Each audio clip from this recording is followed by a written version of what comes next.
up guys, today I'll be talking about why I bought the 1DX Mark II in 2020 and why I downgraded from a new mirrorless camera that shot 6K 10-bit recording. This video is not necessarily a review, this is more of a why I bought it, but if you're interested in this camera, stick around, I think you might learn some things. Camera's a freaking brick, dude, I love it. The camera I'm talking about is the Panasonic S1, and I want to preface by saying at the time of owning this camera, it only shot 4K 422 10-bit, but with the new firmware update, it shoots 6K, 5.9K, and 5.4K, and that's pretty crazy. So when I got the Panasonic S1, I actually started improving my craft a lot. I started filming spec ads, I just started photography with this camera, and that was a big jump in my career, I guess if you want to say.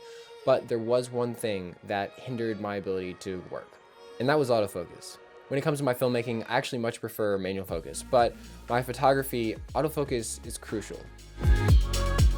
When I got into photography, I started doing automotive photography and specifically drifting. This is a fast-paced environment. We have cars going sideways, smoking everywhere, people working on their cars, and candid moments that you don't want to miss. In this environment, your camera needs to be able to shoot a lot of photos per second and have really good autofocus, and my camera didn't do either of those things. The EVF was also slowing me down due to when I was doing tracking and panning shots, the blackout preview would make me lose my subject, and that was hindering my ability to capture photos. For all those reasons, I switched over to the Canon 1DX Mark II. It's a photography camera first, and that's what I was using it for. A few more reasons why I actually like the 1DX over the S1 when it comes to photography. 20 megapixels. Now you might be saying, why do you want less megapixels in your camera? Why does that make anything better? The file sizes were smaller. 20 megabytes versus the 35 out of my S1. This allows your card to write faster, you can store more photos on that card, and when you're scrubbing through Lightroom, I take about 4,000 photos per drift event, depending on what it is.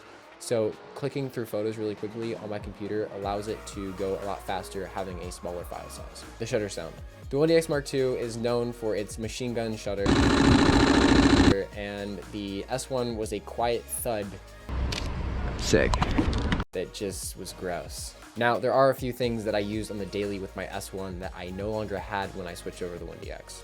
The built-in Wi-Fi on the S1 allowed me to control and view my screen when I wasn't near the camera, and it also allowed me to compose my shot and make sure it was in focus because that camera didn't want to focus. The tilted screen on that camera is absolutely fantastic. It's got the triangle thing. Shout out to Panasonic and all the other companies that do this, but this triangle screen, baller as hell. Where it like goes like this, but also kind of like sideways like that. Overall for photography, the 1DX is a photography first camera, and that's why I bought it, and I'm glad I did. So honestly, there's no reason for me to get this camera for video. File sizes are 10 times larger than my S1. It's only 4K with a 1.4 times crop. There's no EVF or flip screen, so it's harder to see my footage while filming. There's no IBIS, so it becomes shakier. The 4K is only 8-bit, so it's harder to push and pull colors while color grading. The 4K does look nice, but what? 4K does look nice, but it has a lack of dynamic range. All these things bother me, but aren't a deal breaker.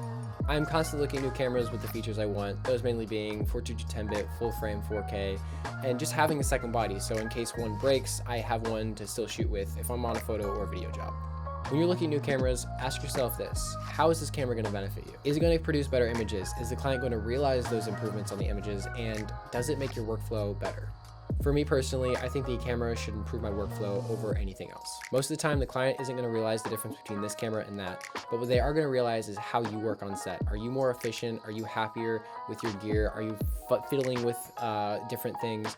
That's going to make the whole process for your client a lot better. And in post-production, if you are able to push and pull colors more, or you are being able to get the project out to them sooner, they're going to realize that.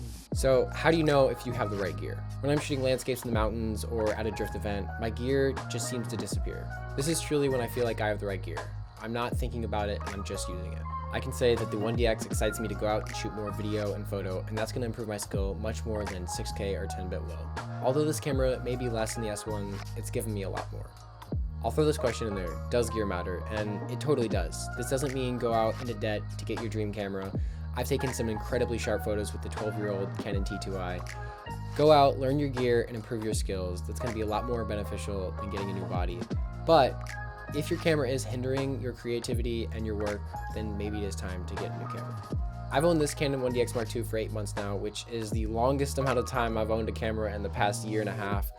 So that just tells me that this is my right gear. I will say those Wi-Fi, the IBIS, all that stuff, I am kind of missing. And because the fact that if I drop or break this, I'm not gonna have a backup, actually I'm thinking about a new body. And I've been wanting new lenses to get a little sharper images. and thinking about primes, but the RF 2870 is looking pretty tasty, so I might just have to invest in the RF glass, which also means an RF camera. So maybe it is time to add a camera to my collection. If you have any questions about the 1DX or the Panasonic S1, I'd love to talk about it down in the comments below. Like the video, subscribe. I post every single Friday, so stay tuned for next week. Live your life, guys. Have fun. We'll see you next time.